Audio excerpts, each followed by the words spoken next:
Welcome to the Jungian Anthology podcast from the C.G. Jung Institute of Chicago.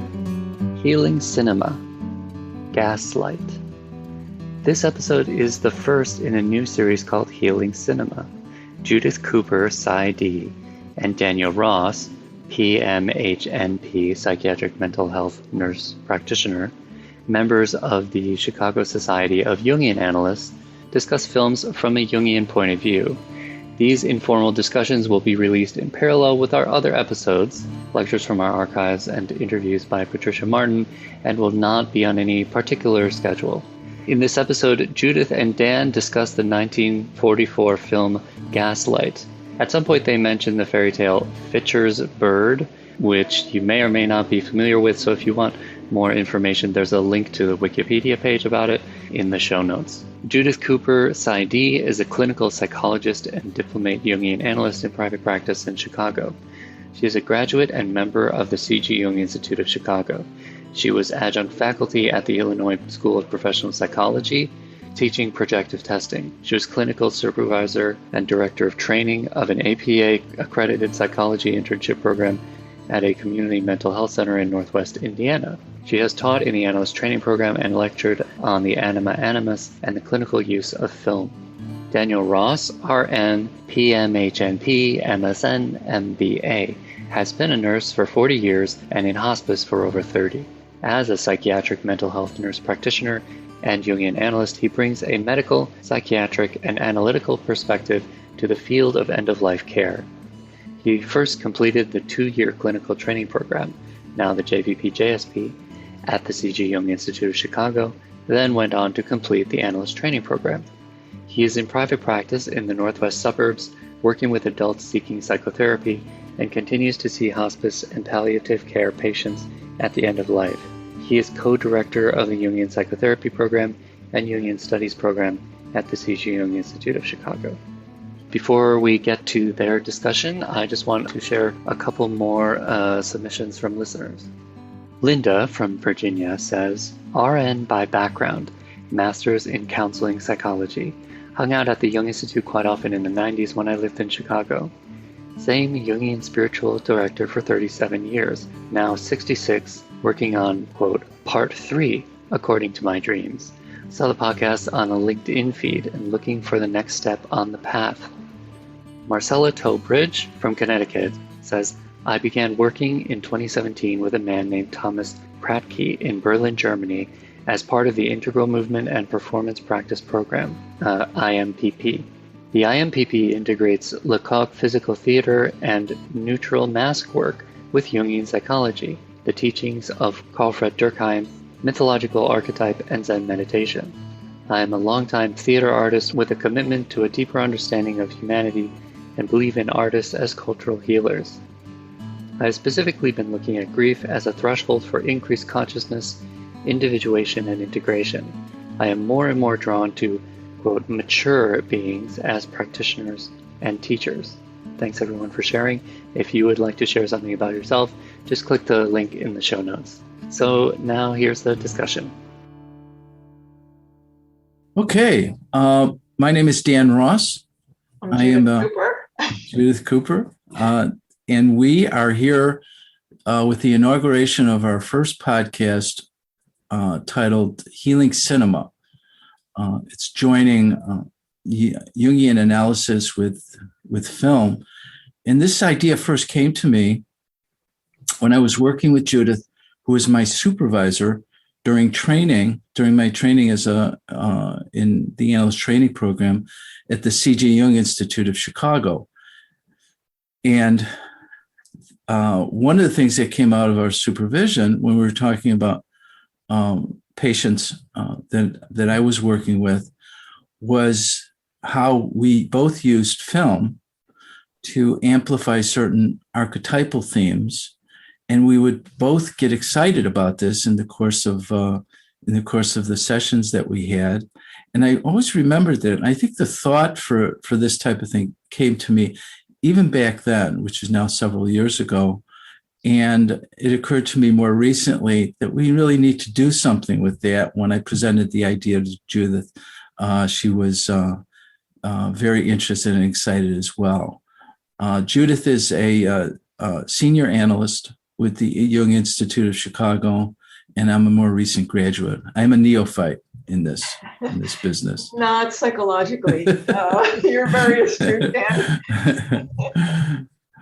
So, Judith, why don't you tell about yourself?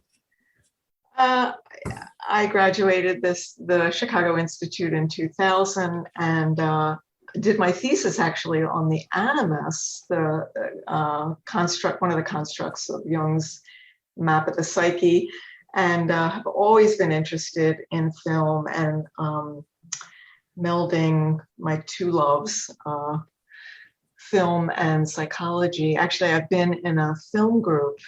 We're all pretty much all analysts for almost 30 years, and some of us are Jungian, and I kind of came of age in that group. And so I just love this work. And Dan and I, when we would talk, we would invariably mention what our latest film loves are. And we would just get beside ourselves with glee and excitement. And as often happens with a connection like that, it just, we build on each other's thoughts and ideas, and our insights are more than the sum of our two parts. So we're hoping that the podcast reflects some of that excitement and depth. Good. And the film that we're going to launch this with is a film that we both love, called Gaslight. It's the 1944 version of it. The director was Judith Cooper. It was adapted from a play by Patrick Hamilton. There was an earlier version of the film made, and as Judith might reflect on, it lacks something that Gaslight doesn't, that Gaslight was able to achieve. It stars Charles Boyer as Gregory Anton, Ingrid Bergman as Paula, Joseph Cotton as Brian, and Angela Lansbury in her first film, I believe, as the maid Nancy. Give a little synopsis. We're going to borrow from Wikipedia the synopsis of the story. For those of you that haven't seen it, feel free to go see it. You can actually stop this podcast, go see it, and come back to it, or you might be intrigued from this podcast to go see it and then come back to it afterwards. So the synopsis is this: after the death of her famous opera singing aunt, Paula, played by Ingrid Bergman, is sent to study in Italy to become a great opera singer as well. And while there, she falls in love with the charming Gregory Anton, played by Charles Boyer. The two return to London, and Paula begins to notice strange going-ons, missing pictures, strange footsteps in the night, and gaslights that dim without being touched. As she fights to retain her sanity, her new husband's intentions come into question. Mm-hmm. It's a very good synopsis. It is, yeah. So, where would you like to jump into? I want to leave room for the feminine, because this is a story from the perspective of the protagonist, which is Paula. It is, and one of the things we talked about was taking the subjective view of interpretation, mm-hmm. much like Jung uses or named the two levels of interpretation for dreams, those being objective and subjective. That being that the objective level, as some of you may know, is you take every character in a dream and look at them objectively. If you're dreaming about a boyfriend, it's really about the boyfriend's psychology in the dream. The subjective level that Jung proposed is you take every person and even inanimate objects as parts of the protagonist, the dreamer.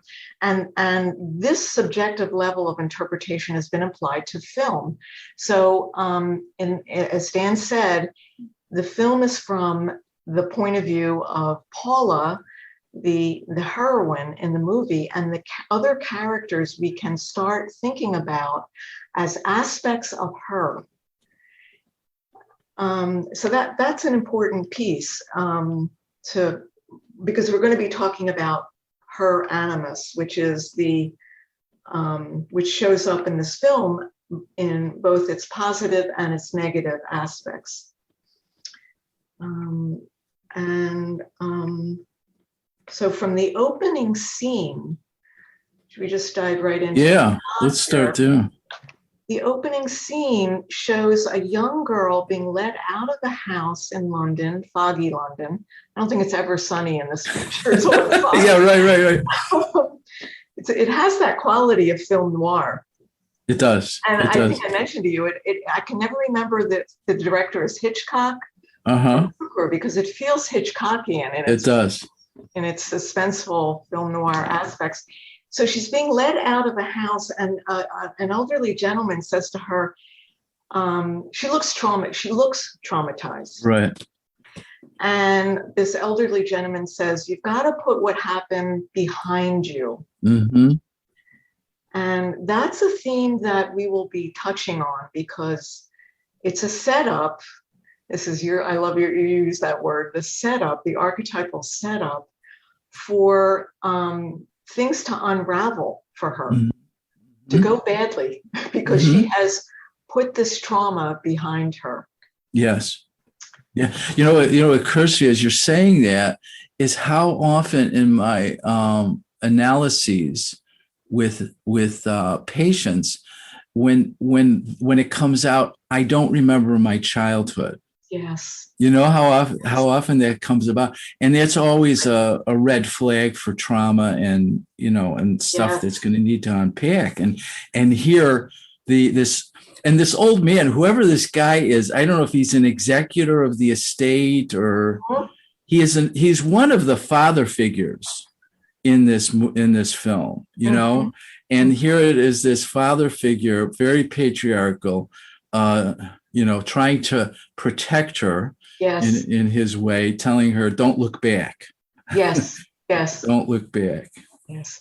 And we know that the patients that we see that resist looking back can't move on in their lives. I mean, that's a general statement, but I think it holds. Yeah, I think so too. They can't move on with, because the psyche, I think we know, wants to be healed and known. So if it's holding this stuff, it just paralyzes people. Yeah.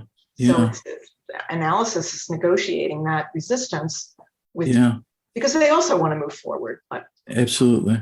Yeah. So then we see Paula, I think the timeline is, it's like 10 years later, she goes off to Italy. Yeah. And surprise, surprise, she meets this psychopath. Yeah. Who's just there. You know what that reminds me of? You talked about when we were talking the Grimm's fairy tale, Fitcher's Bird. I went back to it, and this blows me away. So how does Paula get captured? Well, we don't know exactly, but Fitcher's Bird, the capture happens when the sorcerer goes to the house of these maidens and has the basket, and he presents himself as an old man that's hungry, that needs food. So he's constellating the maternal instincts in these maidens and then it says all he has to do is touch them. Yes. And they jump in the it just cracks me up. It's like, wow, how does Gregory Anton show up? He's just there, he's always there, right? Yes. Well, now having watched the film and kind of unpacked it a bit, we know he must have been stalking her, knowing that she was the niece of, well, here's spoiler alert, right? The aunt that he murdered. Yes.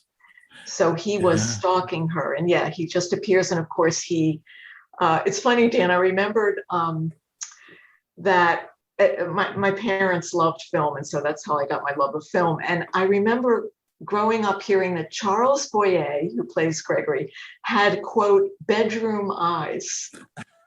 Wow. Wow. Great. That is great. So he seduces her. Yeah. He seduces her, and there's a big age difference there, I think. Yeah.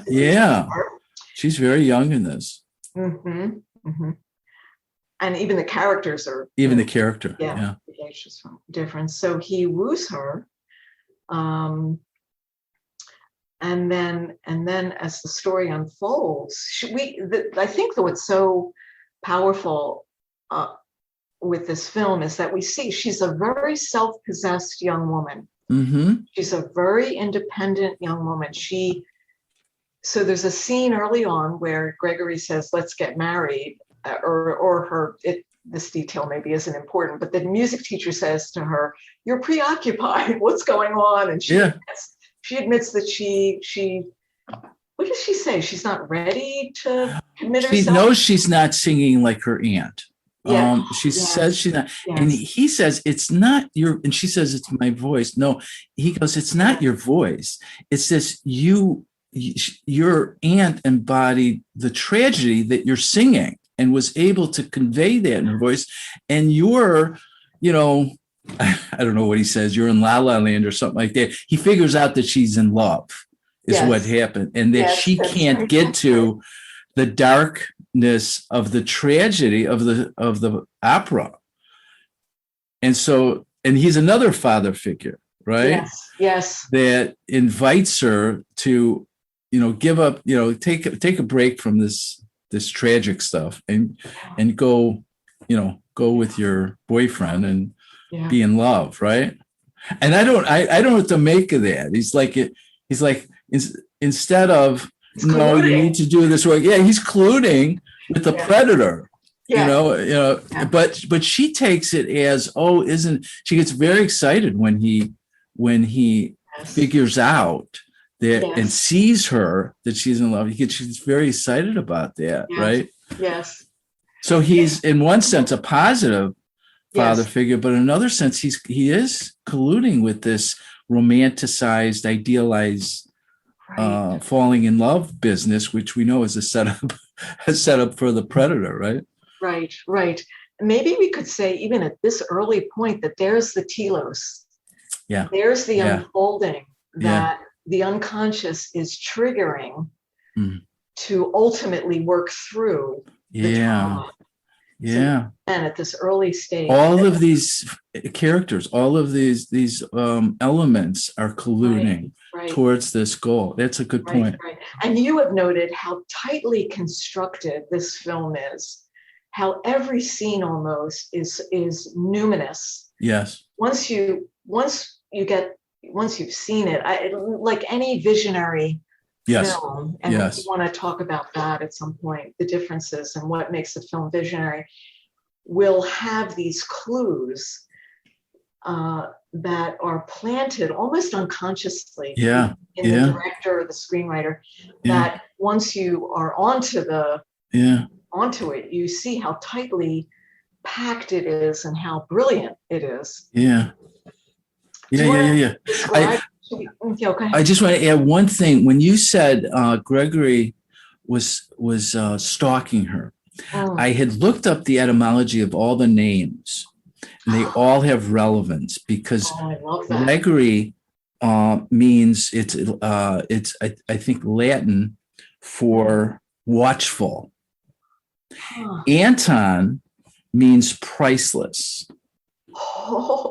It comes from Anthony. It comes from Anthony. It means priceless. So those have relevance to the story, I think. And we know Paula means small,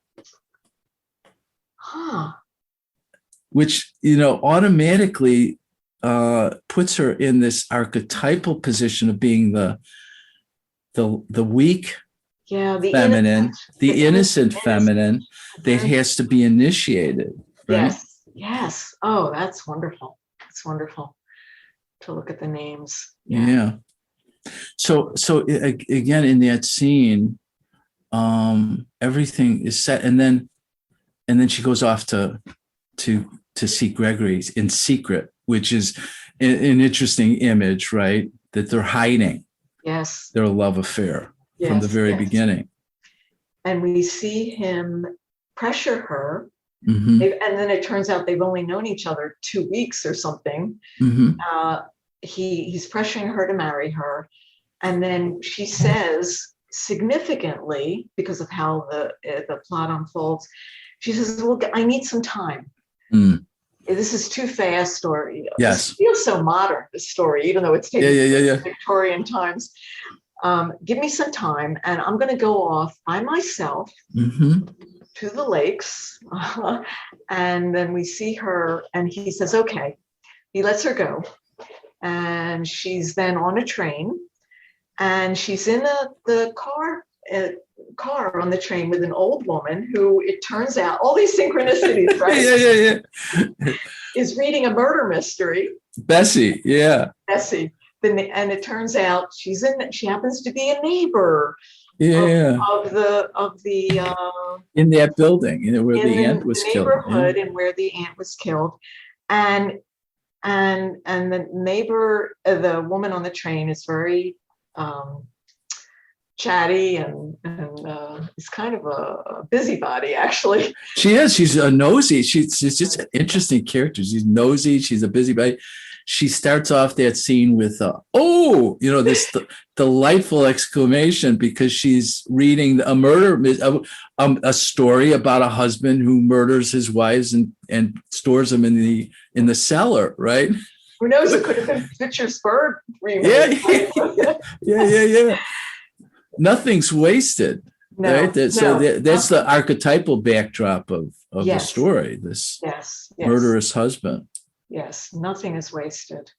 And I was just going to say, the thing I saw the last time I saw this, I'm going, if everything is meaningful, if you use that lens, then the scene where she gives her a digesting cookie, for a cookie to help with her digestion, which I didn't catch the first couple of times I saw the film, but I'm thinking, wow, that's brilliant. What does digest mean? Digest means to divide and carry. Literally. Yeah, or to metabolize. She's like, here, you're going to need this, right? That's great. You're going to need this. I never picked that up, and how many times have I seen it? Yeah, it's great. Yeah. And so the busybody Bessie asks her, how it comes out that they live that and there was a murder. She says, we live.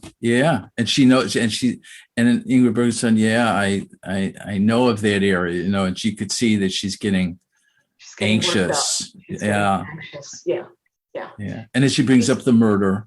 Yes. That there was a murder in that building. I heard about that. Yeah. Yes. And so she's really rattled. Paula is rattled. Yeah. Walking off of that train. Yeah. And then there's that great scene. She's just walking off the train car, and in a Hitchcockian move, we see this hand come into the camera view. Yeah. And it turns out it's Gregory who's followed her there. Yeah.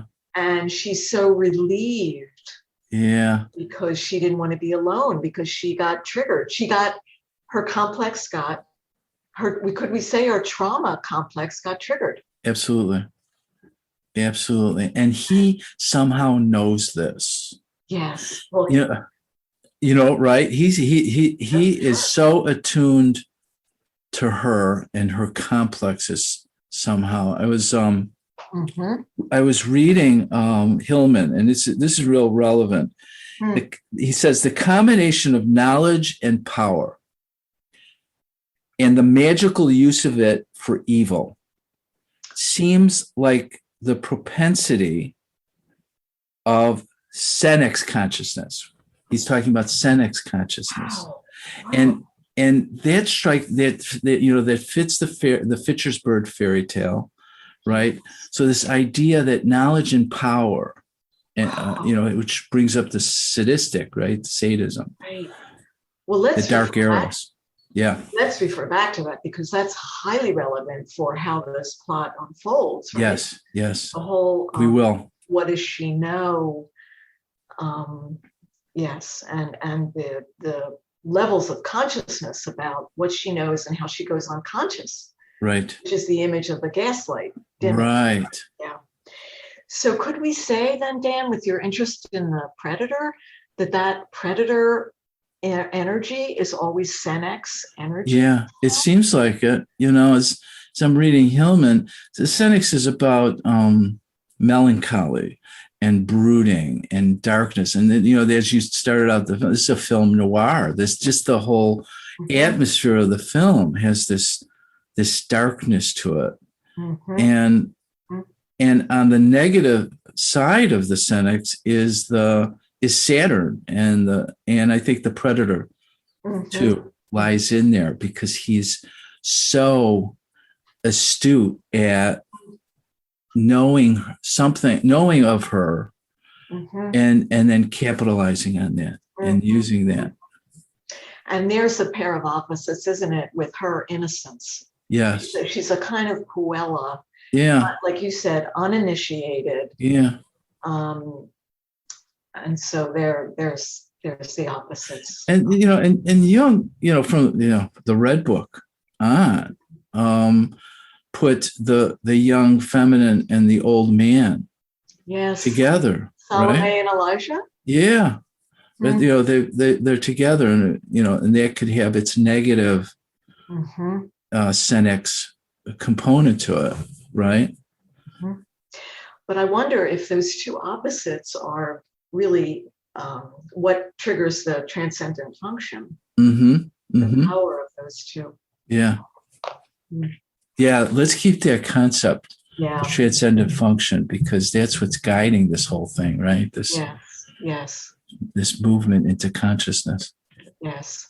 So in terms of the plot, then they do get married. He takes her. They have a honeymoon, and then there's this beautiful scene where he says, "I have this dream." Yeah. That he wants to go back to London. Yeah. And she, needing to please, being the uninitiate she is, and the character is so relevant clinically for working with our female clients in patriarchy. She says, "I want to give you this dream, and I happen to have a house in London." Yeah, right. And so they go back to the home, and it's where the murder took place. Where the murder occurred. Yes. The return of the trauma. And she's a bit wary, justifiably. We see her very kind of skittish. Right? Oh yeah. And speaking of it, there's a scene when he enters the house first, and he says, come on in, Paula. Don't stand in the doorway. And she was standing in the doorway, and I'm thinking of thresholds of initiation, right? Yes.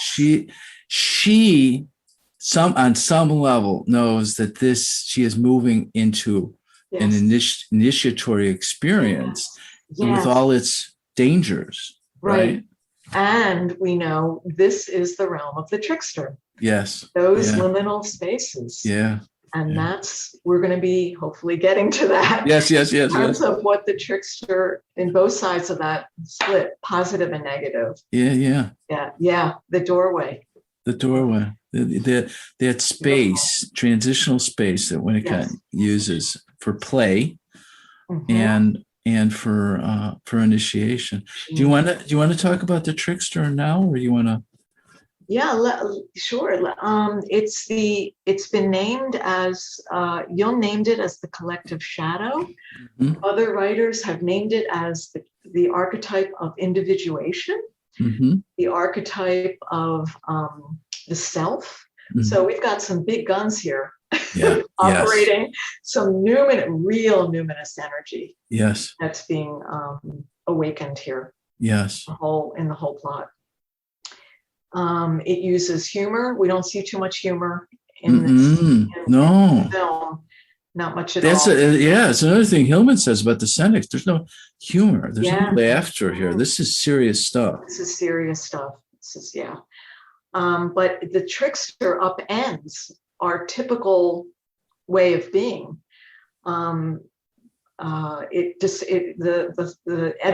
Etymologically, it means disrupting the ordinary. So something big is going to be upended and destabilized. And we'll see that big time in her psychology. Yes, absolutely. Yeah. The other I was thinking about the trickster, going back to Jung's essay on the trickster, is it has a throwback to our animal nature. Yes, mythologically. Yes. That energy. And that I don't know if he said that or Radin. He's quoting Radin, that all of civilization could be summed up as a forgetting of the trickster. Yes. Is that right? Because that's what she's forgotten, right? Yeah. Is the whole murder, this whole thing, backstory is now the film is a forgetting of it, and then having to go back and remember it. And when you say animal nature, you also mean, and you've said this, the instinctual. Yes. Instinctual. And so we, our Western cultures don't want to admit that we're animal, and we have instincts that have to be fulfilled, or because, and of course, Jung accommodated that in his theories, with the archetype being both the instinctual side and the spiritual side. Yes. So he didn't split them as Western culture splits them. That's right.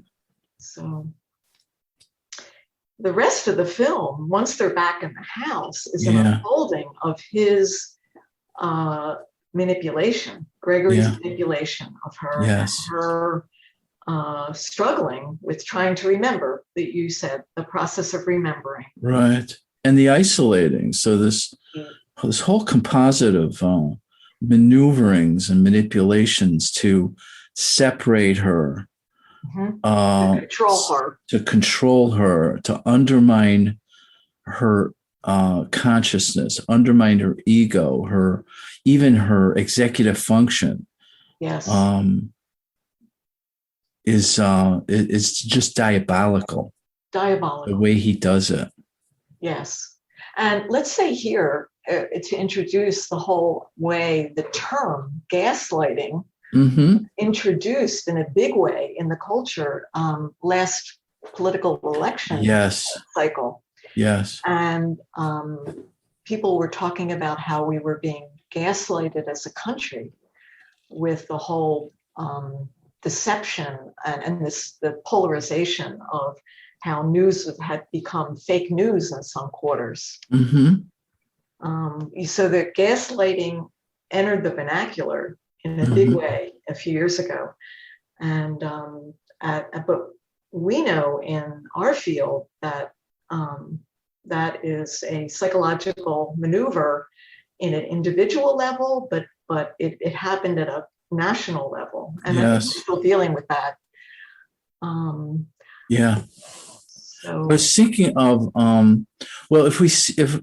so what does this time period would mean in relationship to the story? If we see ourselves as having to go through this Paula stage of unconsciousness, of innocence, of almost a naive relationship to the institutions that we had come to be enamored with, right? There's and Senex, again, Hillman says Senex is in institutions, or institutions, law, rules, regulations are part of the Senex consciousness. And, so have we been innocently, in love with our, democratic institutions, and is somehow this world stage upheaval of the trickster coming in and turning all of that upside down? Is it serving some larger purpose? That's wonderful, Dan. I would hope to hold on to some hope there in terms of Yeah. a more hopeful outcome. But yes, yeah. It seems like we're like holding on to it, just trying to hold on to it these past few years of what does democracy mean? And I never thought it could slip away like that. We had been taken advantage of it. Well, in terms of that, I think we could say that we have neglected as a country to face our traumatic past. Yeah. Racial. Yes. So that is our trauma that we have not faced. And now with organizations like Black Lives Matter, hopefully all of that trauma it's more in our consciousness. Yeah. And hopefully. And gender, the Me Too movement. Gender issues. The synchronicity of all that. Right. Yeah.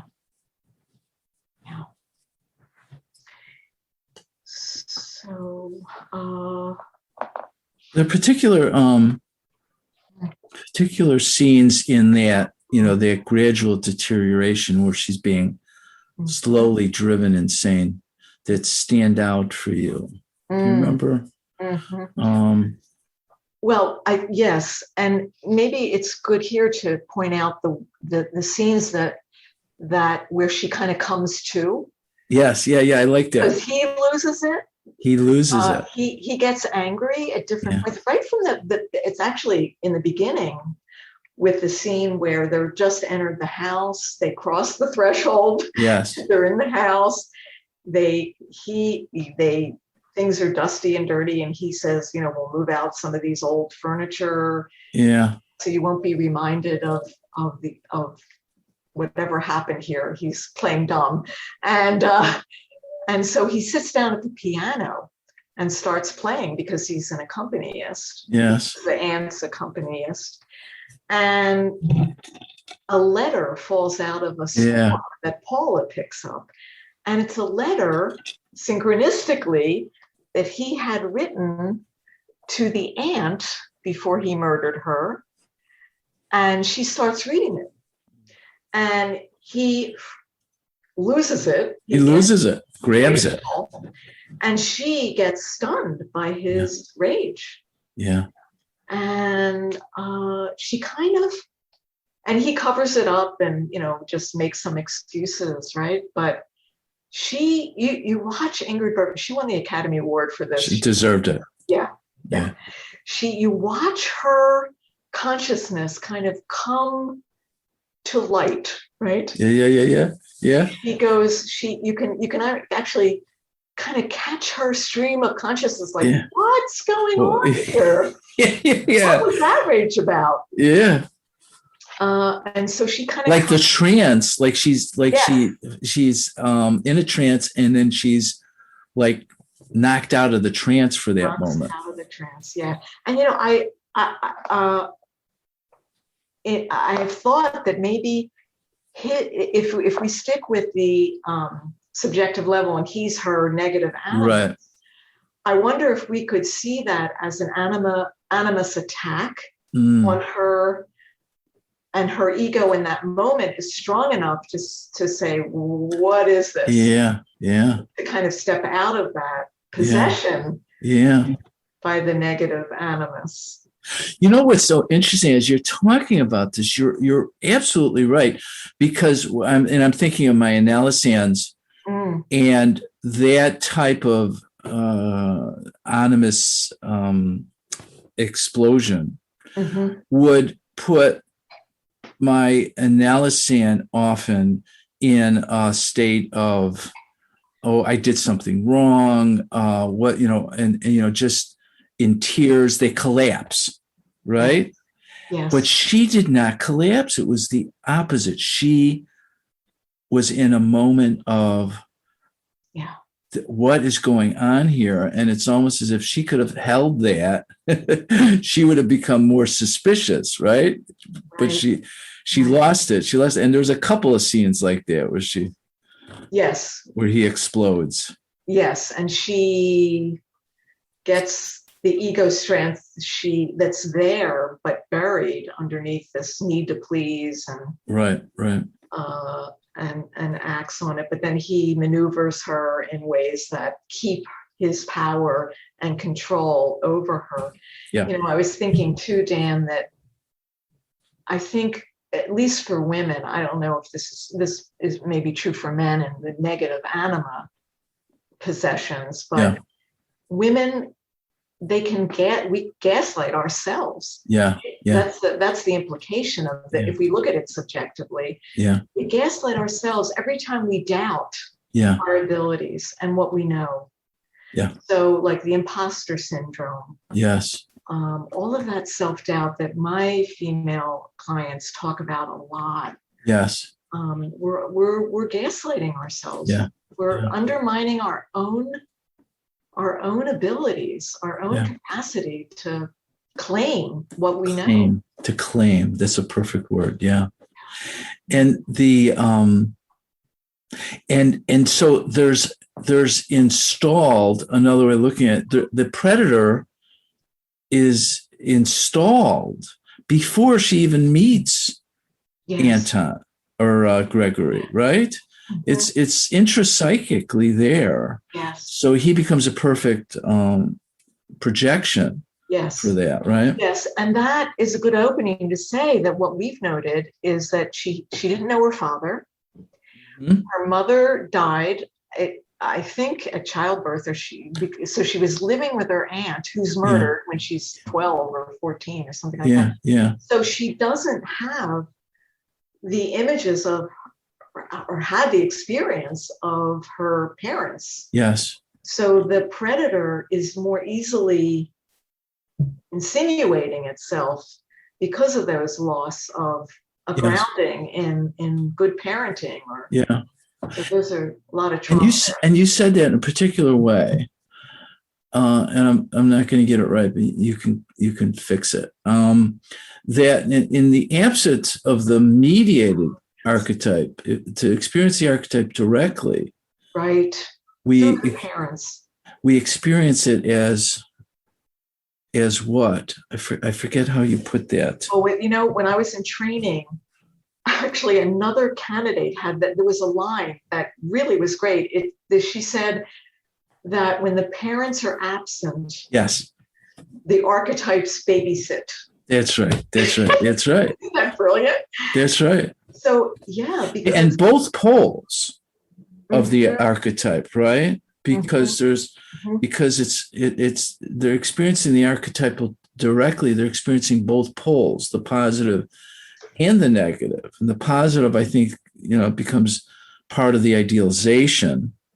Like she's enamored with his charisma,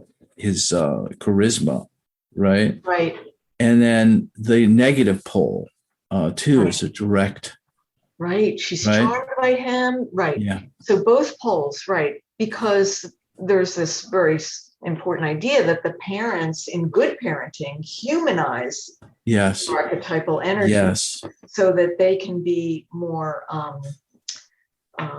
introjected in that humanized way, so that she can have the ego strength to claim what she knows and move on in her life and develop. Right. And in the absence of that, in a therapeutic situation, the analyst becomes that mediator, right? The analyst carries that as part of the transference. Right. Exactly. That's an important point. Mm-hmm. Excellent point. Right. Oh, I wanted to throw in, so the etymology of Sergius is protector. Which conjures up Kalsched and the persecutor protector, the self-care system. Right? Yes. Now let's say Sergius is the name that was the previous name that he used with the ant, which is an interesting image, because it's kind of like what's underneath his name. Well, there's this underlying identity, right? That's probably another made up name, but even this underlying identity has this. So that Sergius's protector Bauer, his last name, means birdcage or inner room, which brings up this idea of containment. Yes. Which goes back to the idea, what is this trickster archetype bringing to her, right? Right. It's an interesting image, and Hillman talks about the Senex as providing this containment, because the Senex is about limits. So again, it feels to me like a telos is being enacted here. Yeah. On both poles, positive and negative. Right. And it's so interesting, the etymology of these names. I have to assume that these are not accidents, you know? The director may not, or the screenwriter may not have been completely aware, but something's operating in that process of choice. Yeah. That's maybe out of their awareness, but is meaningful. Yeah. It's interesting, just the idea, we know how, fairy tales evolve and are passed down generation to generation, but these films too have their own evolution, and they go through many different people often, right? And they each bring something to the story. Right. And hopefully reflective of some progressive understanding of human evolution. Yeah, right. So we're at the point where so she I'm wondering at what point is he really, and this is the scene that really gets to me, when he realizes that she's wants to go out, right? He knows that, and so he tells her that he made plans to go to the theater,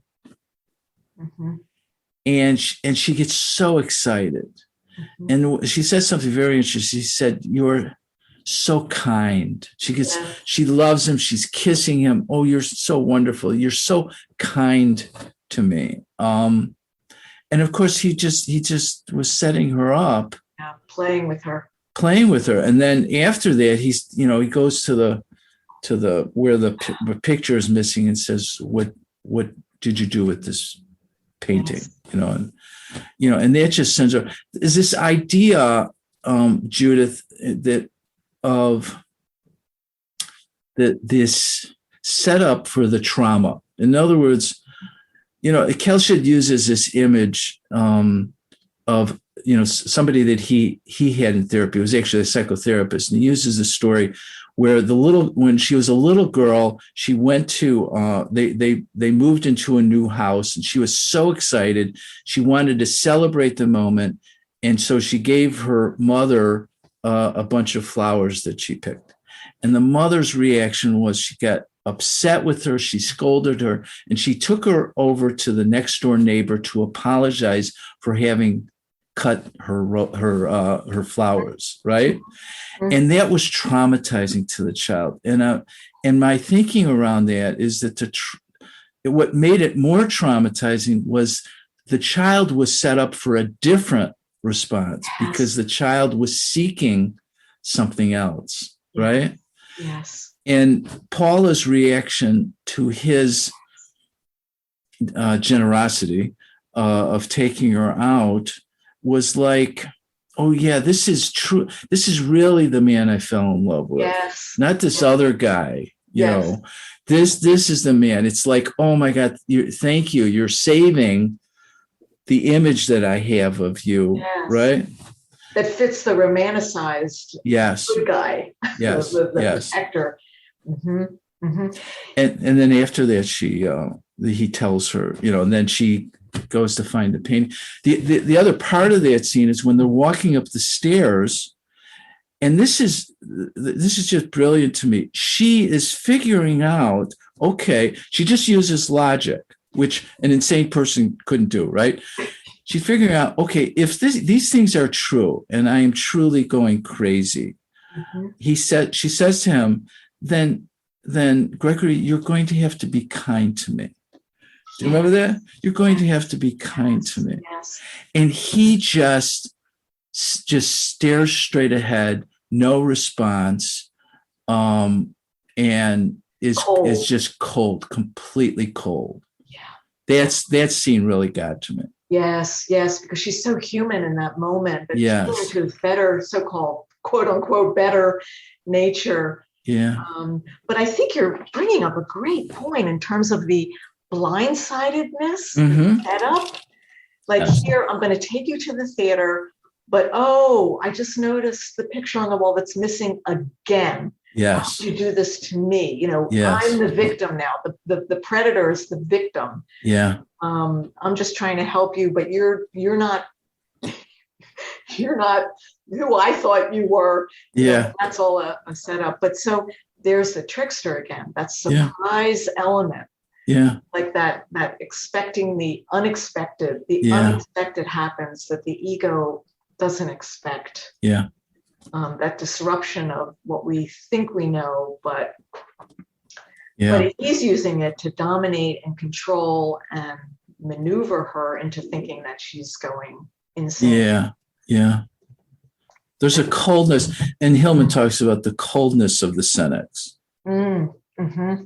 You know, the coldness, the distance, the separation, the separatio of the process. This just absolute coldness in a moment when she is desperate. Yeah. Desperate for connection. Desperate. Yeah. And most opposite of that coldness. She's alive. She's excited. Yeah. He's playing at the piano and she's dancing around the room. Yeah. Oh, we're going to the theater because. Yeah. She's singing. Yeah, you're right. She's just, Yeah. And that's interesting because what I'm remembering too is either before that, there's the camera is such a character sometimes in this movie, not always like in some film, but there's a scene where he walks toward her and we see him come at her through her eyes, and he's like so cold and evil. You can feel the evilness of him. Yeah. No bedroom eyes here. Yeah. Yeah. No. In fact, when you said eyes, there's a couple of scenes. One when he was, I think, looking at the gems, what do you call them? The jewels. The jewels. Crown jewels. Crown jewels. Thanks. And the way the camera and the lighting, his eyes appear black. His pupils are black, but there's this light that shines on his pupils. And if you've ever looked at there's an image of Bluebeard in a plate, an old plate of Bluebeard from the fairy tale Bluebeard, which is another murderous husband theme. And his eyes are scary. His eyes are scary. Yes. And that's what it reminded me of in those scenes, the way they used the camera to capture, his eyes in two scenes where he gets this, far off. Yeah. Otherworldly look. I think when she pulls down the drape from the painting, the portrait of the ant, he has that same look in his eye when he sees her. And of course, that mirrors one of the last lines in one of the last scenes where he says to her, there was a fire in my brain or something. Yeah. Fire in me. A fire. Those jewels. Yeah. That's a good point. He's describing what the director was picturing, was portraying in the look of him. This fire. Yeah. That's an amazing scene, and where you're describing with the picture. But before that, that scene at the tower where we know now, having seen the whole movie, he had misplaced. It's all about misplacing he's misplacing the objects and trying to catch her and thinking that she has forgotten where she has misplaced them. So all that deception and manipulation to undermine her ability to know what she knows and to trust her own knowing. Yes. And that scene in the tower, he has misplaced her brooch. Yes. And they're at the Tower of London, and there's a poor guy talking about the executions. I love it. And that's mirroring his diabolical executing that he's acting out with her. Yeah. Which, and the beheading. The guys, then this is where they were beheaded. With the image of this dismemberment and this all of this gaslighting that he's doing is severing her thinking from her instincts, her head from her body, and because she doesn't trust anything, she doesn't trust her instincts until Joseph Cotton shows up. Yes, let's talk about Joseph Cotton. And I think your use of dismemberment is right on. That is the word. Which is, the image in the fairy tales. Yes, that's both right. Fairy tales, right? Fitcher's bird. Yes, there's an actual dismemberment. Yeah. Yeah. And I think that the dismemberment is a good image for what's going on psychologically for her, because this is just completely cutting up everything that she knows, everything that she thought she knew. Right. And would that be? Oh, sorry. Go ahead. No, with a larger purpose at the end. The telos is having a larger purpose at the end, but the process of it is just right. Would that be the mortificatio? Yeah. Because there is one alchemical plate. I forget if it's in the Rosarium, maybe in the Splendor Solis, where there's actual a figure cutting up lips. Yes. That is like a reminiscent of the Splendor. The Splendor Solis. Yeah. Oh, Dan got frozen on this. What happened to the audio here? We had our own dismemberment here. Can you hear me, Dan? Oh, you're back. Judith, I lost you for a second. Yeah, we lost you too. It was our own dismemberment here. Oh my gosh. Isn't that something? The parallel process going on with the technology in this moment. And precisely that moment. Oh my goodness. Yes. Yeah, let's finish the story from that perspective, and then we'll go back through it from the male perspective. Yeah. So to finish the plot, Joseph Cotton has been watchful and voyeuristic and interested because he was smitten by the aunt when he was a boy. He went to the opera of Romeo and Juliet. He went backstage. He meets the aunt. She gives him one of her gloves, and he carries it the rest of his life into manhood, and that's what he uses to gain her trust. Yes. When he comes to try and convince her that something nefarious is going on here, right? Yes. And so he was smitten by the anima image of the aunt, and then re-smitten by the image of the niece when he sees her in the square, and he's with his nephew and niece, which is an interesting introduction to the character. And then his whole thinking through this film was, how do I get in relationship to her? How do I get to meet her? How do I get to, and he gets more bolder and bolder as the story progresses, right? Yes. Even being tricksterish, you pointed out, he's pretty tricksterish too, because he gets the lady across the street to pretend that he's her nephew. Yes. Right? And that they're going there to see how she's doing and stuff like that. But eventually he convinces her. And there's a scene that you point out when when he's asking her questions, he does it in such a way as to ask her questions. So Gregory goes out, and then the gaslight goes down, and it's almost like an analyst, right? That asking these questions, and then he finally says to her, so who's doing this? And he goes, don't you? Don't you?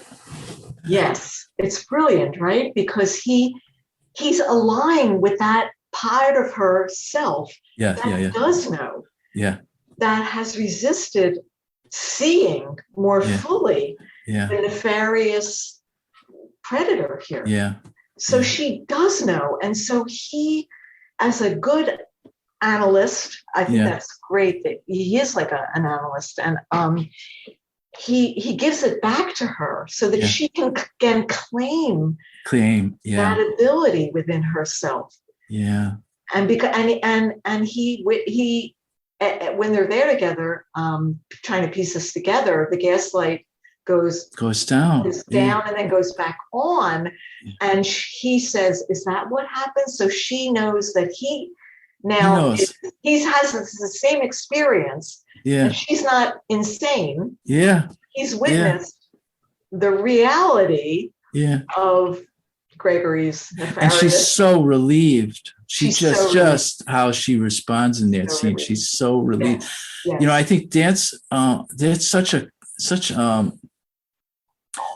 numinous experience, I think, from an analyst perspective, when the analyst experiences that, right? And it's, this light bulb goes off, and it's as if the analyst is seeing something that the analyst sense was there, but with all the gaslighting that goes on in our culture, didn't know. And then it's like, oh, you see it too, right? Yes, you see it too. You've named it for me, and you get it. Yes. Yes. So, given that we have limited time, Dan, let's talk about the denouement. That's right. Yeah. So I'll preface the last scene from the perspective of the masculine. So if we go through the whole story again from the perspective of the masculine, you have two masculine elements. You have the one that gets in with hello. The Charles Boyer is in there without any resistance. Just touching her. Just touching her. Just touching her.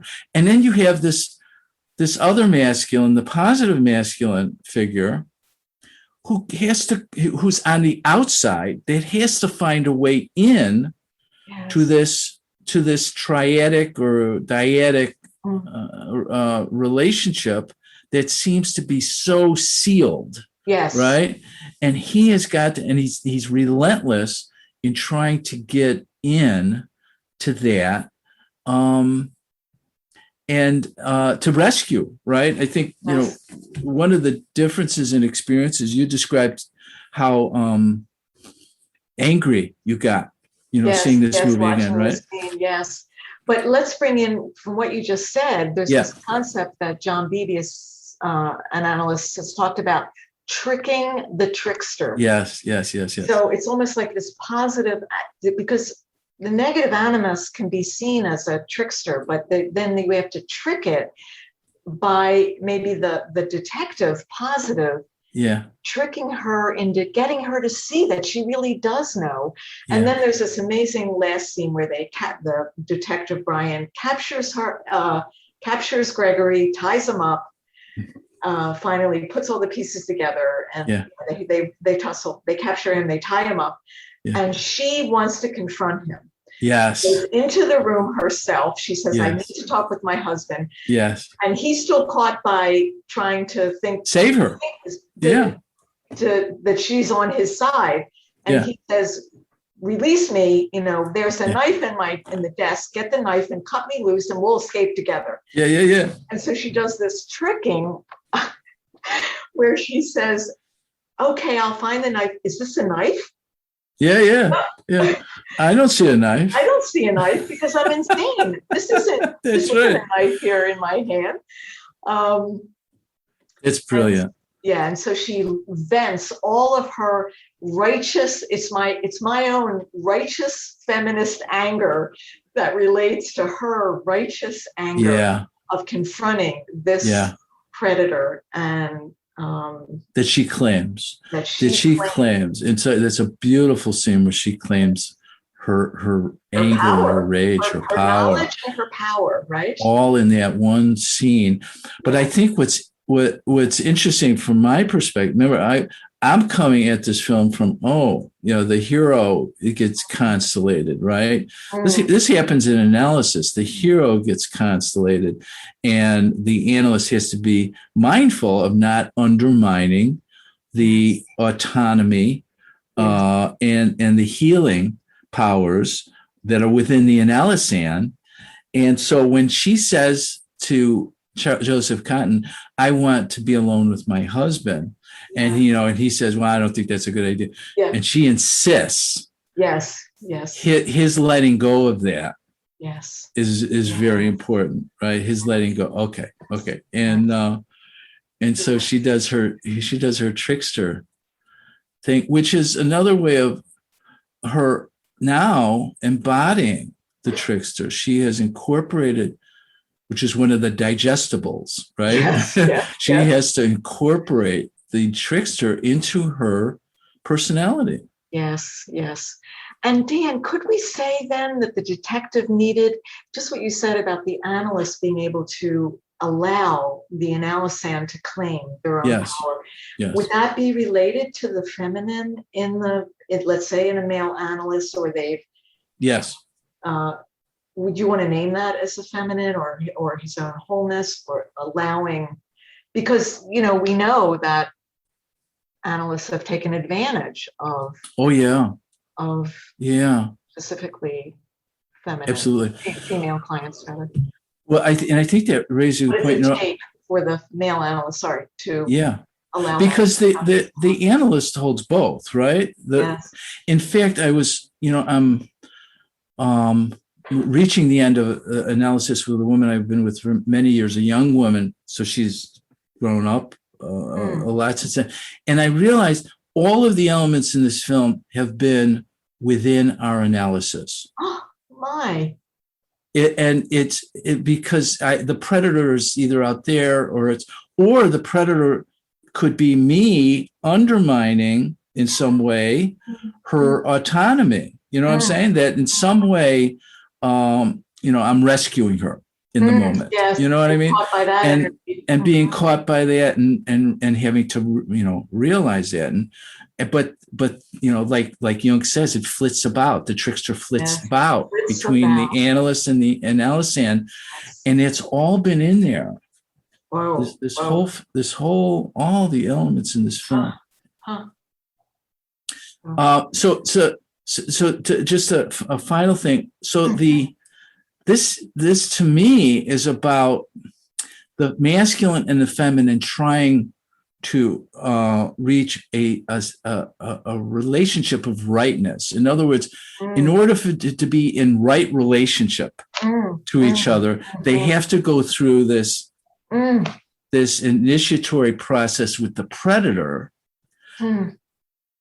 which, because you can't just if you jump into romance and you don't take these into consideration, these trickster, animalistic, these shadow, collective shadow elements, then you can doom the relationship, right? And so the end of the film is Joseph Cotton, saying, if I'd like to see you from time to time, and she said, "Oh, that would be great," and she touches his arm, right? And then just as Bessie comes out and goes, "Ooh." I love that. So it's like, okay, this is about Paula's individuation, but it's also about both the masculine and feminine having to go through this to come into right relationship, to have the conjunctio. Yes, yes, and therein lies a wholeness. Yes, outwardly and inwardly, could we say? Yes, yes. Yeah. And I would say too that for women leaving in feminine psychology, leaving, getting transcending a bit the roles of the maiden, the mother, even the muse for a man, in the and getting right with their own power and knowledge and who they are. And we were talking about the senex of Gregory. Well, the puer of Brian. Yes. Brian's etymology is it means honorable and noble, which really fits, right? It fits the positive image of the masculine, or positive image of the father. Yeah. Which I think was is and then the last scene where Gregory is tied up. I told you that. I love that. Mm-hmm. In the other iterations of the film, there's this sleuthing that goes on of trying to trick, to figure out, and for the predator to self-disclose what he's doing. Yeah, which is intellectually cute, but just the image of this rope tied around this trickster, I love it. Like, that's what we have to do with the trickster, is capture, rope him up, and because we're not going to get rid of him, and just know where he's at, right? Keep him in our purview. Like the Winnebago Indians, where I think the trickster god, they installed with the other gods to keep an eye on him. I love that. Well, he'll have to escape at some point to, wreak havoc, but then that's make right. Yeah. Right too. Yeah. Work it through. Well, this has been really enjoyable, Dan. I love it. Thank you. I love it. Thank you so much. Till next time, we'll have another one on another film, or maybe even a director. So you guys can look forward to that. Stay tuned. Thanks, Judith. I'll see you soon. Bye-bye. Bye. This podcast is distributed under a Creative Commons Attribution, Non-Commercial, No Derivatives license. Share it all you like, as long as you maintain the attribution to the speaker, but please do not change it or sell it. If you like this episode, tell your friends about us or leave us a review on iTunes. For more information about classes, training programs, videos, audio, this podcast, or to find a Jungian analyst near you, visit our website, www.jungchicago.org. Thank you to our 2020 donors who gave at the contributing member level and above: Barbara Anand, Usha and Ashok Beatty, Jackie Cabe Bryan, Eric Cooper and Judith Cooper, Kevin Davis, George J. Didier, Mary Doherty, James Fidelibus, John Korolewski, Marty Manning, Diane Sherwood, Deborah P. Stutzman, Deborah Tobin, Alexander Wayne and Lynn Kopp, Gerald Weiner, Karen West and James Taylor, and Ellen Young. If you would like to join our generous community of supporters, just go to jungchicago.org/give.